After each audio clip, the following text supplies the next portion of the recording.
Hi, welcome everyone. So it is my privilege to introduce today's guest, Brian Evenson.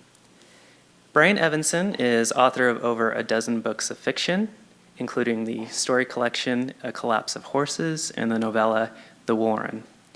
He has also recently published Windeye and Immobility, both of which were finalists for a Shirley Jackson Award.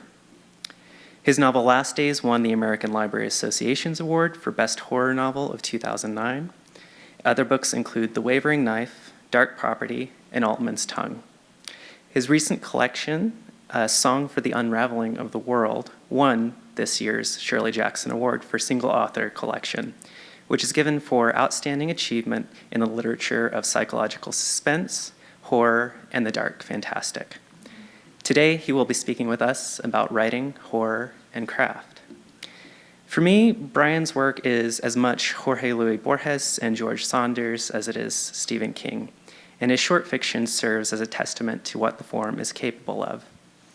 It gives me the same feeling of liminality that I get from watching the films of David Lynch or walking into a room and suddenly having an odd prickle of déjà vu or things just being a little bit off. He is a master craftsman who knows how to imbue the mundane with the surreal, the sinister, and the numinous. Those of us who are in the know can tell you that horror fiction and dark fiction, at their very best, can speak uncomfortable truths and show us the world through a glass darkly. It can also remind us of how frail and ultimately how very precious the world is. At its best, it reminds us that we are all people doing our best in frightening and unreal times. And Brian is one of the best. So please join me in welcoming Brian Evenson.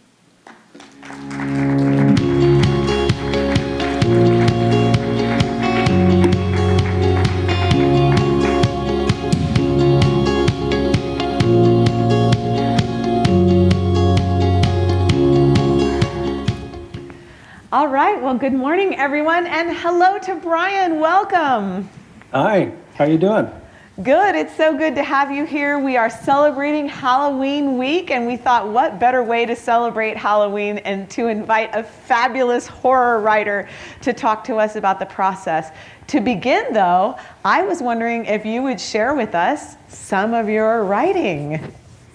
I'm more than happy to. I'm going to read you a very short piece, about a page and a half, which is called No Matter Which Way We Turned.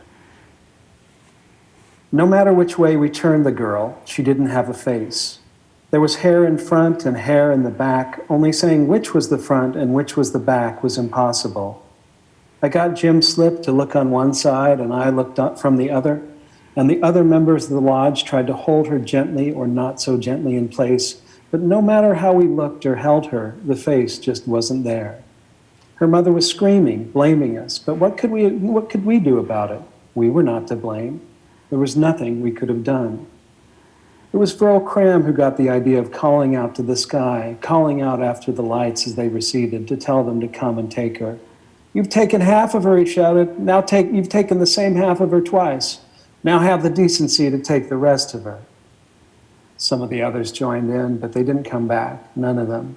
They left and left us with a girl who, no matter how you looked at her, you saw her from the back. She didn't eat, or if she did so in a way we couldn't see. She just kept turning in circles, walking backwards and knocking into things, trying to grab things with the backs of her hands. She was a whole girl made of two half-girls, but wrongly made, of two of the same halves. After a while, we couldn't hardly bear to look at her. In the end, we couldn't think what to do with her except leave her. At first, her mother protested and bit and clawed, but in the end, she didn't want to take her either. She just wanted to feel better about letting her go, to have the blame rest on us. We nailed planks across the door and boarded up the windows. At Verl's request, we left the hole in the roof in the hope that they would come back for in the hope that they would come back for her. For a while, we posted a sentry outside the door who reported to the lodge on the sound of her scrabbling within. But once the noise stopped, we gave that up as well. Late at night, I dreamed of her. Not the doubled half of the girl we had, but the doubled half we didn't. I saw her miles above us in air rarefied and thin, not breathable by any common means at all, floating within their vessel. There she was, a girl who, no matter where you turned, always faced you, a girl who bared her teeth and stared. That's it. Wow, thank you.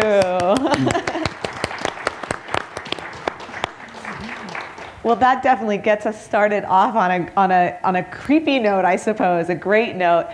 We have two other panelists on stage, and I know you kind of all know each other, and that's sort of where I'd like to start. But welcome to Christopher Clark and Todd Petersen. Thanks for joining me today. So I'd love to start by kind of just talking how you guys all know each other.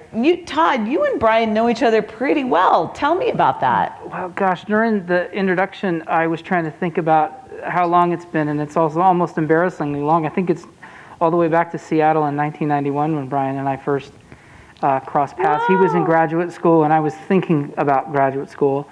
And then eventually I studied with him at Oklahoma State for my PhD, and he directed a lot of the work that I did and got me started about doing critical theory work, thinking about, I guess, what would probably be best be called like the philosophy of literature or the philosophy of writing and stuff like that. And then we've just known each other for quite some time in a kind of teacher, mentor, friend role for a long time.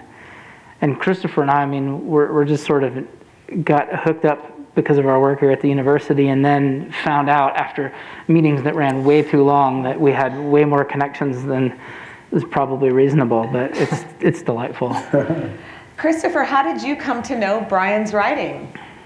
Well, I first discovered Brian's writing through one of the Ellen Datlow anthologies, and she is a really prominent editor, especially in the horror genre. So I came to his work, first and foremost as a reader and as a horror fan, and then, as Todd mentioned, kind of discovered the connection there, and also by Kevin Bacon's 6 Degrees logic, the Oklahoma connection, because I used to live there, and so Brian's work has one of those things that just kind of jumped out at me, and I kept kind of encountering it in various anthologies, and I was really impressed with how well he was able to tackle the short form and make it do really interesting things.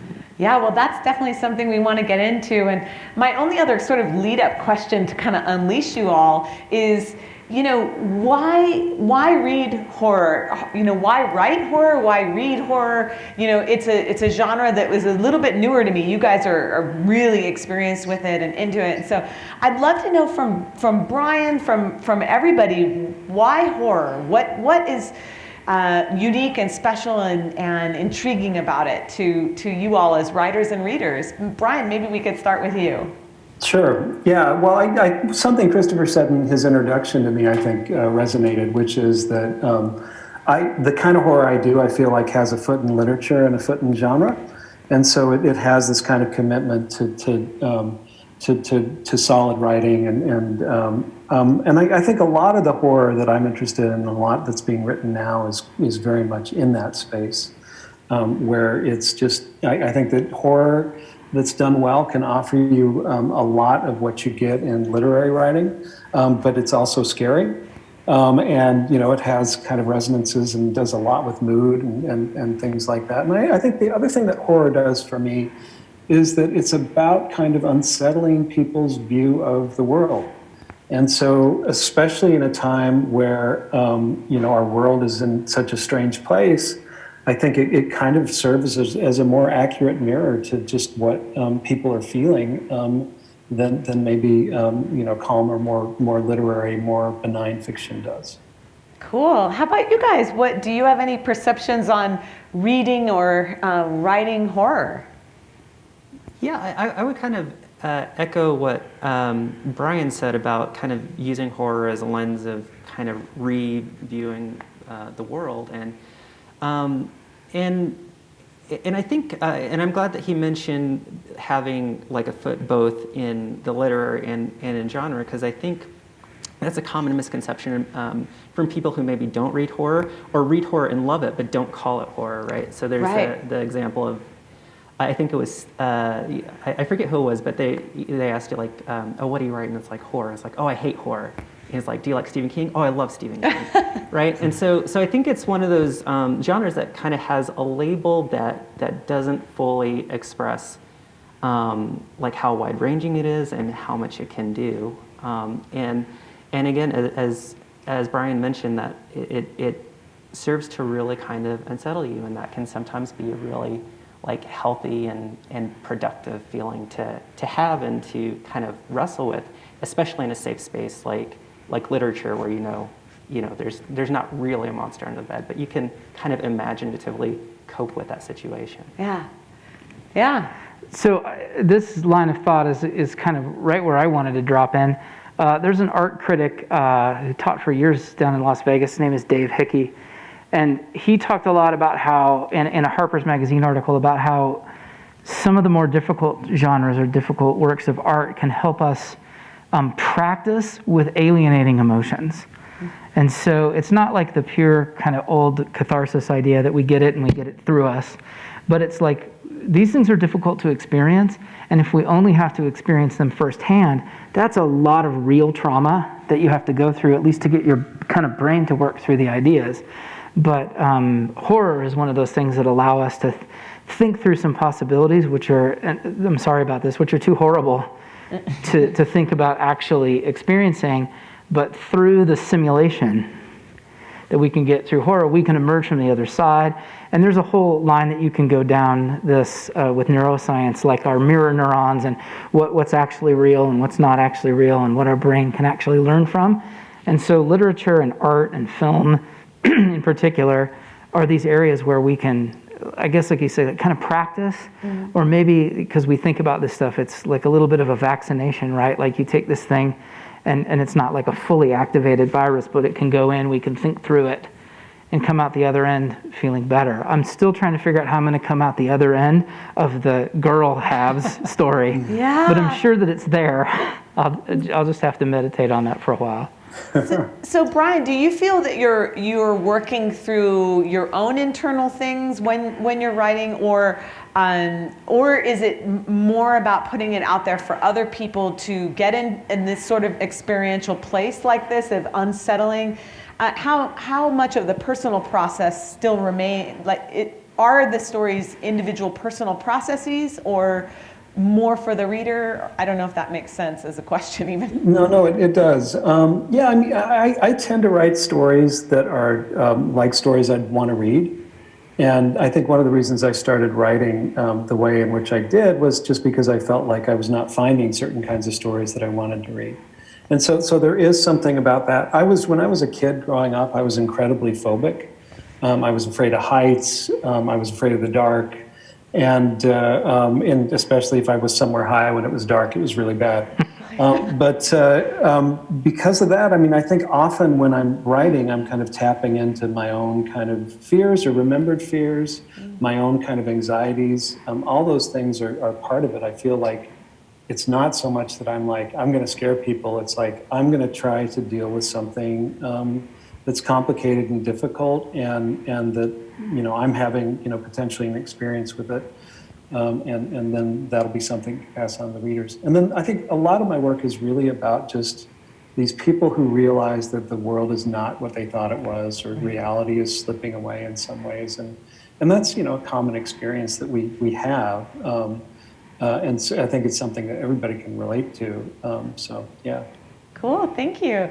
Well, I know Chris had some questions about the process and that kind of thing. I'd love to give you a chance to chat about that. Yeah, so I guess one of the first questions I had about process is, and I'm going to try and avoid asking the question of where you get your ideas, because I know that's the ultimate unanswerable question.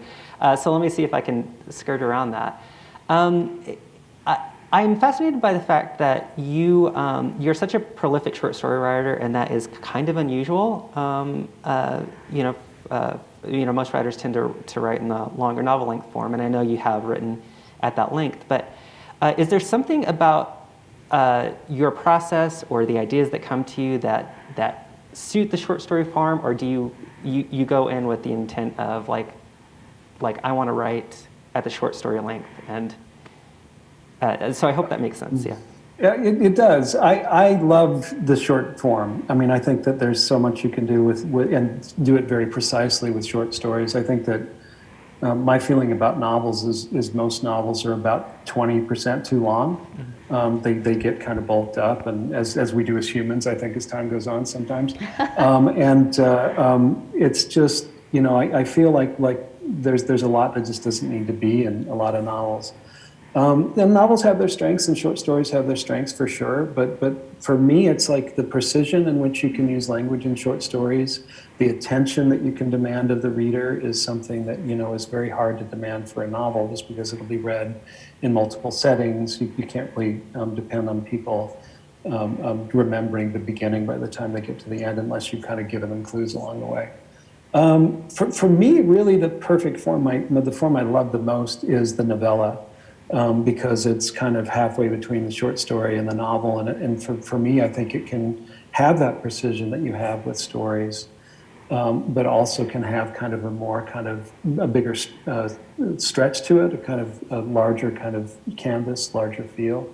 And so you can kind of get both of those things together. But yeah, I feel really committed to the short story as a form. My next book, which is coming out in August, is a book of short stories. I've published more books of stories than I have novels. And I was talking about this with my friend M.T. Anderson a little bit. He said, I just feel like you have these great ideas and then you use them on a story and then it's done. And it's like, I get an idea and I take it and I spend like a year working on a novel and really doing that. And I don't know. I mean, there's something for me about, I've been very lucky in that I have ideas, more ideas than I could ever use. And so in a way, it's like, I have an idea. I think there's a certain generosity in letting it kind of just go quickly in the story and just seeing what happens. And then I think all those stories end up talking to one another. So even if I'm not writing a novel, once I'm doing a story collection, you start to see kind of connections across the stories that maybe add up to something more. Oh, I love that, stories talking to each other. Brian, hold on. Well, I just want to say we have books for sale. Oh, okay. No, I will pause for that. Because I had a note to make it at the beginning, but hold the thought, I don't want to interrupt, but we do have books for sale. We have 4 of Brian's books available outside, so if you haven't had a chance to get into it yet, please feel free to pick one up. So, Todd, carry on. So when ideas come, do you get like a whole rush of them? And then do you have to like conk them on the head and take them down into the basement and stack them for later? Or do they kind of come at regular intervals?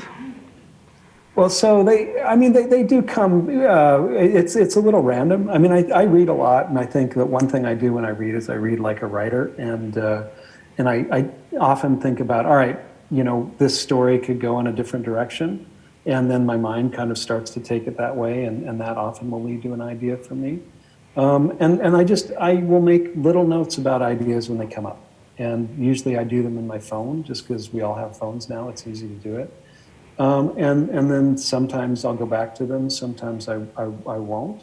And they're pretty disorganized in terms of the way I kind of gather them. So I'll have a notes page in my phone that has, just tons of ideas, some of which I never use, some of which I use once and then realize I could use it in a different way. But then also, I mean, when I sit down to write, often there's something really satisfying to me about sitting down at an empty page and not having a preconception of where I want to go, which I think is also something that makes me more of a short story writer than a novelist, because if you do that with a novel, it can be pretty tough in some ways. And so I'll sometimes just sit and kind of relax into the kind of anxiety of having a blank page and just know that I'll eventually get there and have a few false starts, and then something will start to happen, and then that something will often lead me back to an earlier idea. So I feel like my subconscious mind is kind of sorting through things and leading me back to those earlier ideas. So I feel like I kind of dodged the question. I'm not going to tell you what's in my basement. Well, I figured that's probably what it was. You don't want to admit it, like, for the internet and the world. So I'm kind of curious to follow up on that.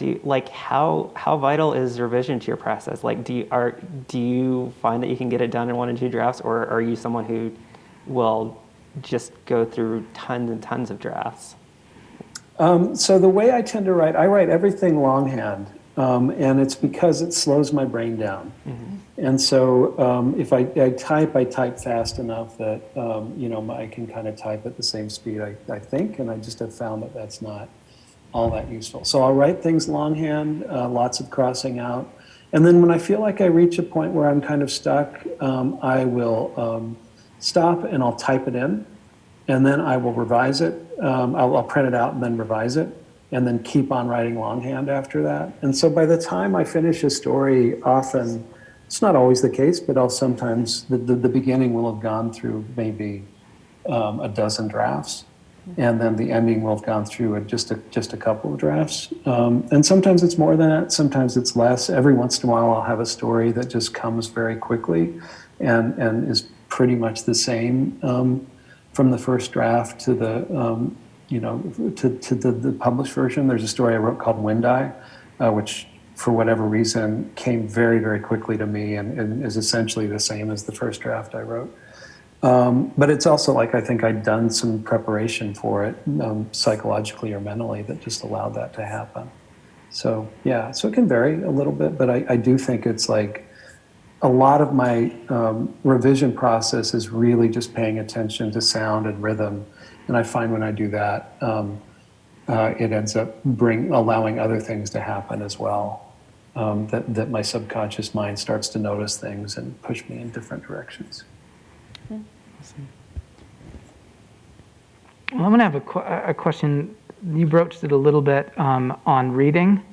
So it kind of fits into where do the ideas come from, but you've always, ever since I was your student and even since then, really encouraged us all to read a lot and to read widely and read against the grain and to read stuff that you hate, in addition to reading stuff that you like. And I'm just wondering if you could talk a little bit about what's the relationship to what you read to what you write, and maybe even tell us a little bit of some stuff that's on your night table or Sure. on your desk or getting ready, queued up to be read.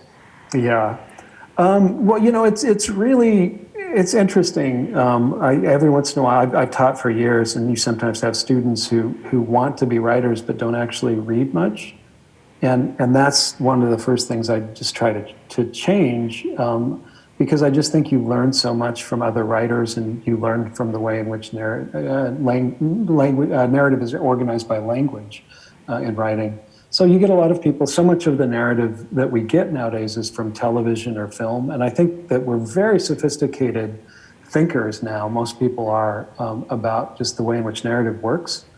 And I think that's great, but I also think that there's a way in which narrative works in fiction that's very specific as well. So I think it's great to watch long-form television, it's great to go to movies and things, but I also think it's very key to read and to read a lot. And then the other thing is as you say, I always kind of encourage people to read really eccentrically, letting things kind of take you in random directions, or something sparks, something, and just exploring it. And partly because you don't know where you're going to end up. I also, I think that the writers who only read the things that are recommended by the New York Times, and there's plenty of good books recommended by the Times, end up kind of sounding a lot the same because they all have the same influences. And so I just think kind of opening yourself up to trying new things, and it's okay to read a book, as you say, that you end up hating, and as long as you try to understand why you hate it or what doesn't work about it for you. So all those things I think are really important. I try to read about I mean, I just read naturally about 300 books a year. And it's just something I really like. I was raised by two parents who are readers who probably read more than that. They probably think that 300 books a year is nothing. We used to go on vacations where my parents we'd drive like to the beach and get to our beach house, and then we'd unpack the car, and then they'd sit on the couch and read the whole time. And so I come from that kind of, attitude, I think. Yeah, in terms of stuff I've read lately or things that I've, been interested in, I just finished, I'm actually in the middle of Jeremy Robert Johnson's book, The Loop, which I think is a pretty intriguing mix of thriller and horror and that I can't quite tell where it's going. I read Stephen Graham Jones's The Only Good Indians maybe a few weeks ago.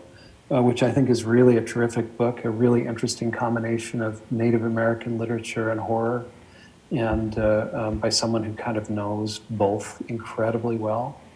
I read Rose Anderson. She has a memoir which is called The Heart and Other Monsters, which is about her sister's death, which may be a murder. And I think it's a terrific little book. This year, for whatever reason, I think with the pandemic, I've been reading a lot of like early 20th century British horror. So I kind of went through all of Algernon Blackwood's work, all of his short stories, which are this kind of mix of supernatural horror and a kind of intense interest in nature. And some of the stories are just amazing and do things that I haven't seen other people do. What else?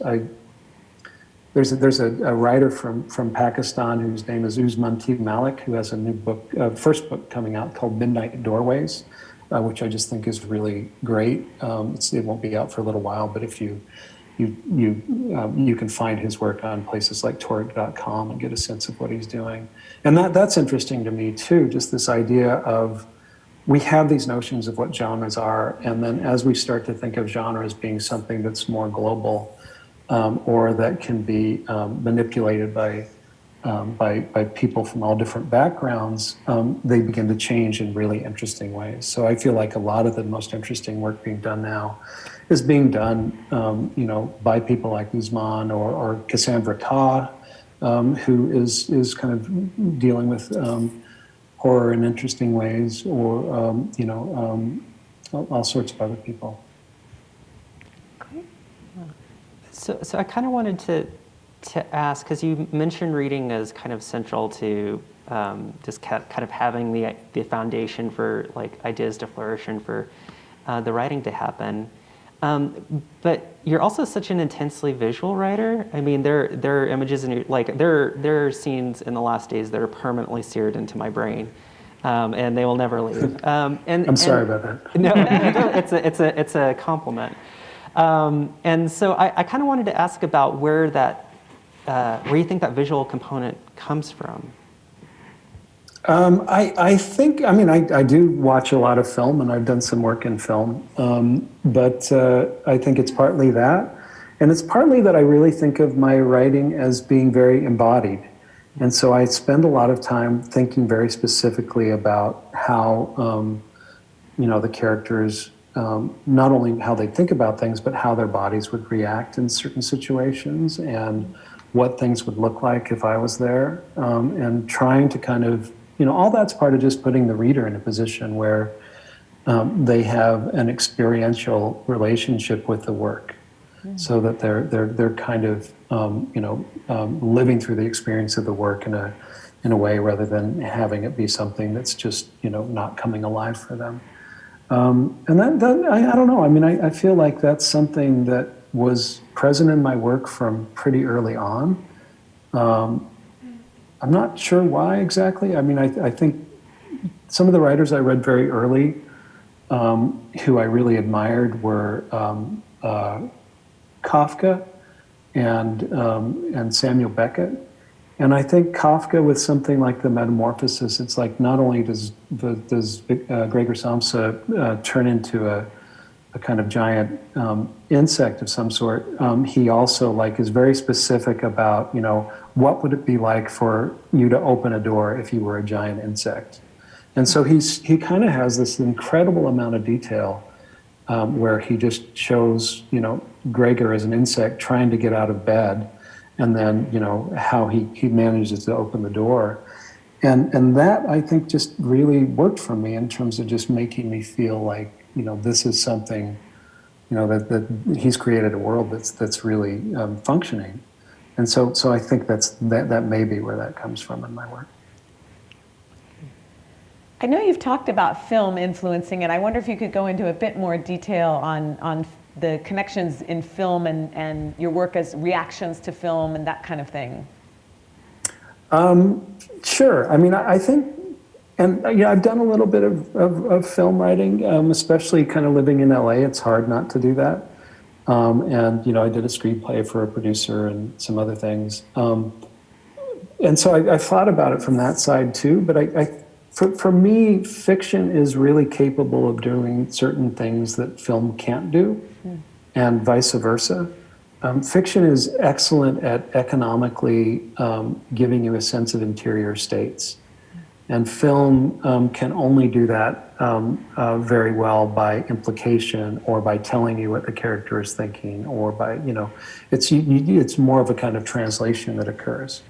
At the same time in film, you can very quickly give people a sense of place and setting and mood through an image and sound and lighting in a way that you probably need a lot more time to develop in fiction. And so for me, it's like, I do sometimes watch movies or TV shows and am interested enough in them to kind of play around with some of the ideas and see what I can do with them in fiction. But it is an act of translation, and things really do kind of change quite a bit, I think, potentially as you kind of move from one to the other. For me, I think the most interesting thing going on right now is long-form television. That limited series are just doing amazing stuff with narrative, and in terms of putting together, a story and making stories kind of function effectively. And that to me seems like the future of television. And also just the idea that you have a kind of series arc rather than, this kind of episodic model that really can feel so deadening after a while. But yeah, I find film really interesting. I have a story that is kind of started by watching. There's an old movie called Altmann that stars Sean Connery, and I have a story called The Dust that really started as a kind of response to that. It's really different, but it's also like I find it very inspiring. And I think as writers, it's good to just find an inspiration wherever you can.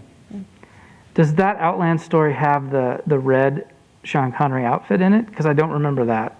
No. That's Zardos. That's Zardos. Okay. Yeah, which is if you haven't seen Zardos, you should see Zardos because it has the most amazing costuming. If you want to see Sean Connery wearing a weird loincloth diaper, then that is the movie for you. I was getting that mixed up. Outland is the Jupiter mining in film. space. Yeah.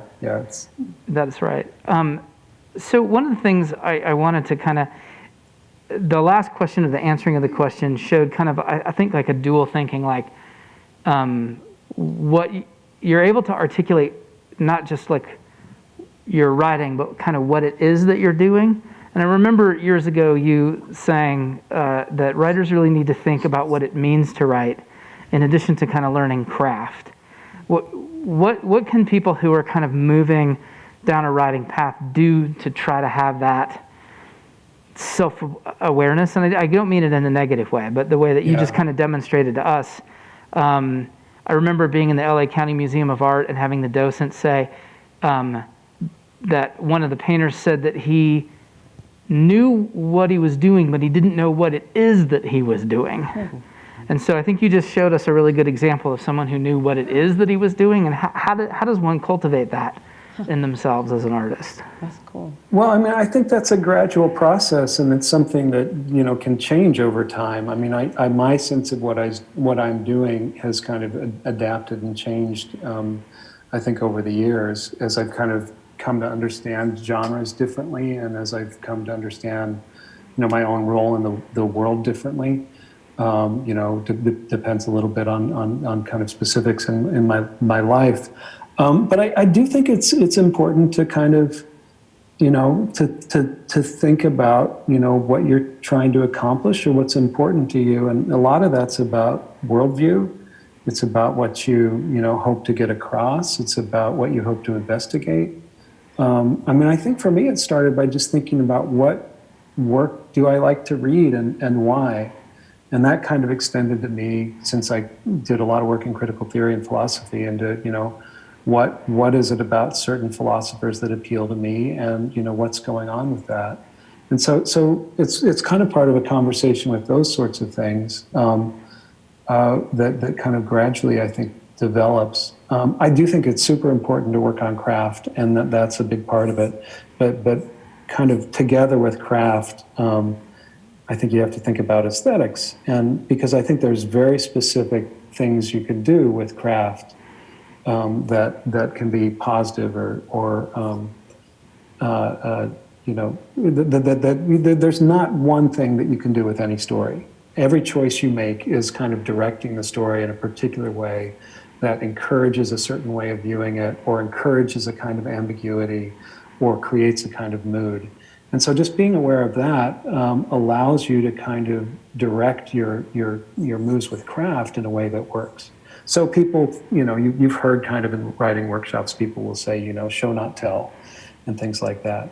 And, you know, that's not bad advice, but I can think of so many moments when that is just absolutely the wrong advice for a particular story.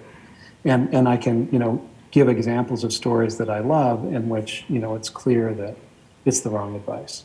And so that, I think, you know, coupling a kind of understanding of craft and an idea of what a story could do with an idea of what you want a story to do. So my writing is often very precise, very spare in terms of how it operates. I do without certain things. I have very few direct metaphors in my work, even though I have a lot of figurative language, but I just use other kinds of figurative language. And that's all kind of part of the way in which I'm kind of positioning the work. And part of what I think I'm trying to do with my work is create a sense of, in the reader, of something being slightly off or slightly wrong. And so if I'm using language just, you know, correctly but slightly differently, then that kind of helps to influence it. And knowing that kind of, you know, encourages the way in which I'm going to, you know, use my language, I suppose. That's a great explanation, and I have a lot of my students who are going to be watching this, so I want them to pay attention to this moment, because this is the man who gave me the assignment to read about pirate utopias, and in an attempt to kind of do, I think, this thing of retrain the mind. And so I just wanted them to understand the genealogy of all this, and that why they might in a class be asked to think about some things that maybe are slightly tangential or adjacent to the work of craft, because it can circle back, like you're saying, and allow them to think about what they're doing in a fresh kind of way. I also needed, it's so close to Halloween, I had to get something pirates I'm glad you did. into the discussion. Yeah, I mean, I think it's so, anything can be abusive to you as a writer. And just also, I think for me, anything that starts to kind of crack open my preconceptions of what the world is or what I should be doing as a writer are good things. So we have all these kind of accepted notions of how the world works that maybe, you know, I think a lot of them we're starting to be much more skeptical of, at least in the current political climate. And so I think that part of writing is questioning and exploring and you know, becoming your own kind of pirate utopia. So. I was just thinking that probably, I'm thinking of some of the other classes that are watching or in attendance. I know some of our students studying radio and studying radio, being on the radio and running the radio station are also exploring storytelling this week. So I know that they were going to participate in the event. So I imagine that some of these same tactics apply to all kinds of storytelling, be it oral storytelling or news storytelling or fiction writing. And I wondered if you feel that way. Does it apply kind of across the board to telling a great story? Well, yeah, I mean, I think different genres have different constraints that you either have to accept or kind of mess with a little bit. But yeah, certainly with nonfiction, we've seen the kind of drawing close of fiction and nonfiction in terms of creative nonfiction and the way it works. And a lot of narrative theory, when it talks about nonfiction, talks about it as functioning in the same way as fiction, except that it's, in theory it's true. Right. But then when you get someone like John D'Agata, that becomes a little more complicated to think about, all right, what is exactly the line? I do think there are distinctions, but I also think that narrative is something that functions in all sorts of different spaces and genres. Radio, certainly. And you have different tools. I mean, you have the same tools that you have language, but you also have voice. You have other sorts of things that you can use. And journalism, I mean, yeah, I think journalism is often about telling a story, or it can be, depending on the kind of thing you're doing. I suppose it's a little bit like working in a fixed form in poetry, that you have these constraints within given genres, and you either figure out ways of, doing something creative within the constraint, or you figure out ways of breaking out of the constraints a little bit.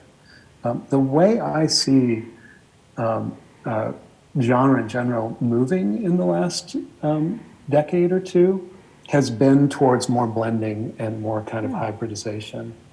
And I think that goes on with there's more and more work that kind of crosses back and forth between genre and literature, but also, poetry that kind of draws from fiction, and fiction that draws from poetry. And those kind of genre distinctions we have are things that developed in the 19th century. And so they're relatively recent. And I feel like we're kind of moving in a space where we're more willing to kind of not keep genres in their own boxes. I think that's partly due to television and the fact that we can sit down and watch, something fantastical, and then turn the channel and watch something realistic or watch a drama. Our minds are just a little bit more that way, but also the way in which, something like Stranger Things is like, we're just going to mix everything to begin with and just see what happens. Yeah. The more that those gestures are recognized and seen as productive, the more kind of possibility it raises. So that's the other thing I recommend to people is, don't just read the genre you're working in. You should read kind of broadly and widely and just see what you can find out. I read a lot of poetry, and I find it, I wrote 2 stories this last year that kind of came from 2 poems by a 20th century, early 20th century British poet. And it was just 1 or 2 lines just clicked for me and made something happen. So I guess I'm kind of building on that, because you'd mentioned how vital and important reading is to being a writer, right? And it's something that you have to kind of inculcate in your students sometimes who don't read that much. But also, I feel like something I often hear as well is, I don't have time to write. So how do you find time to write, and especially how did you find time to write when you were starting out? So when I was very first starting out, I was in graduate school. I started as an undergraduate, but a lot of the writing I kind of feel has been, the start of the writing that I like.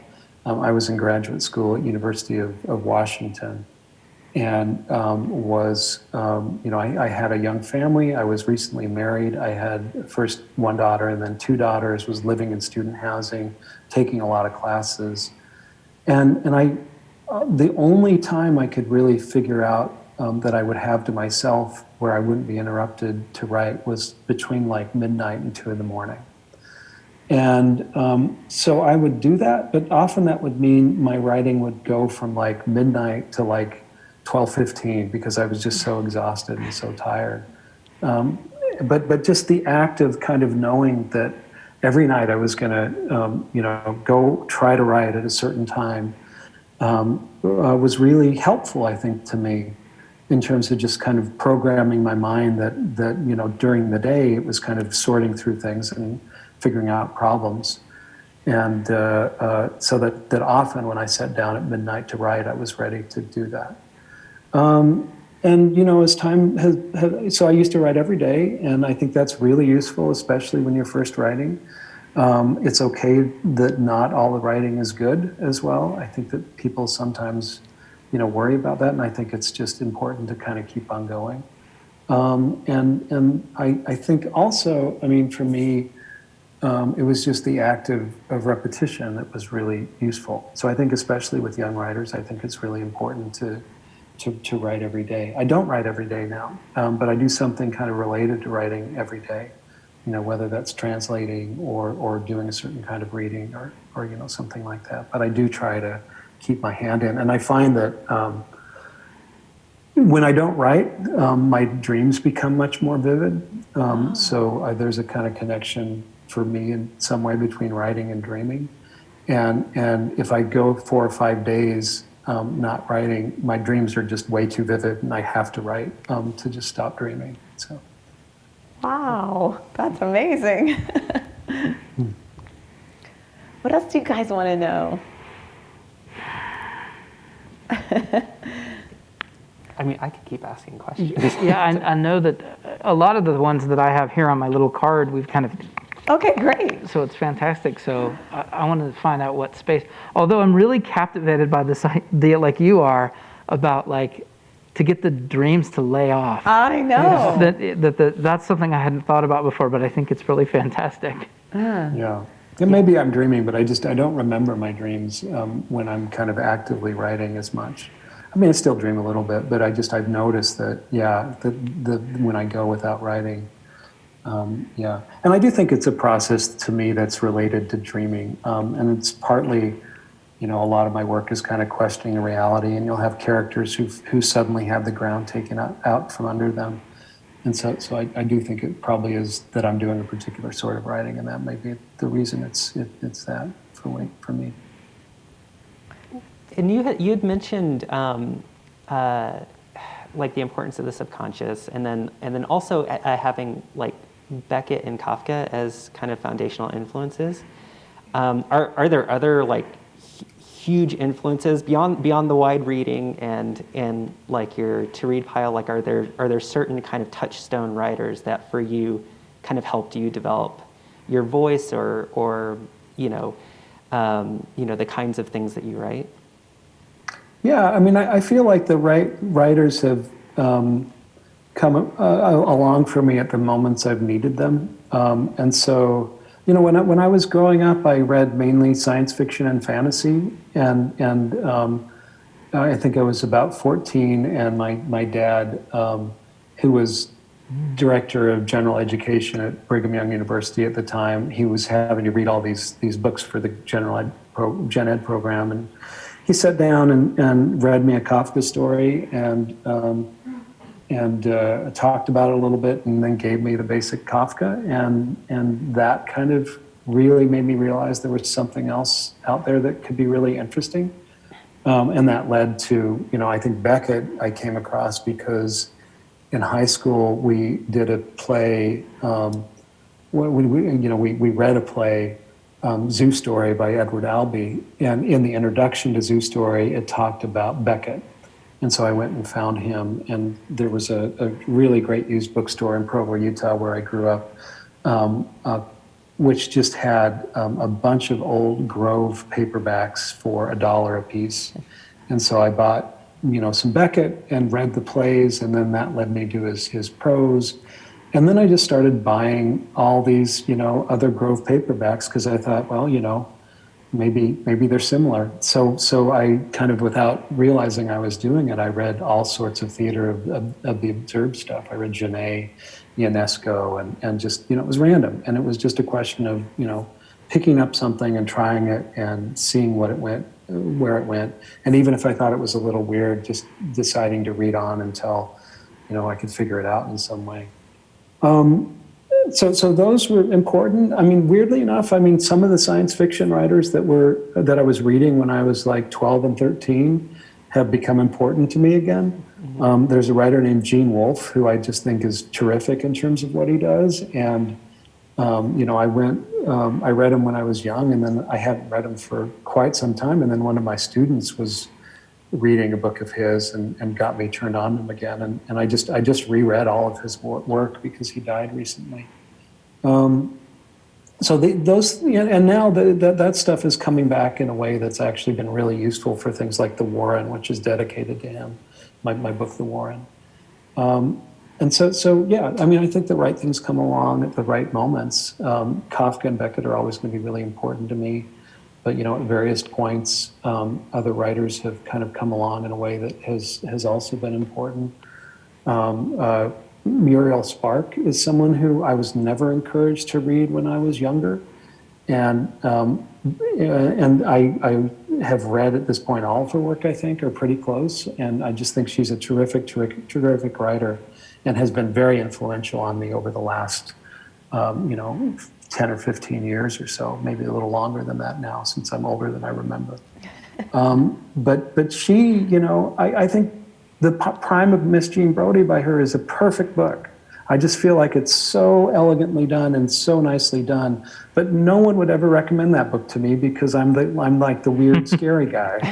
And so I think for me, when I find these writers that just no one would think to recommend to me, that's the thing that makes me think, you do have to go out and read eccentrically and find the things that are appealing to you. Or I started reading Blackwood this year, partly because I realized I taught his story, The Willows. I teach a horror fiction class, a horror fiction and film class here at CalArts sometimes. But I taught that story 3 or 4 times, and I'd read another story of his. But besides that, I didn't know much. And then when you start to kind of go into the lesser known stories of people, you often find just really amazing things and paths that they might have gone down but just didn't choose to take. And that I just find really provocative for me as a fiction writer.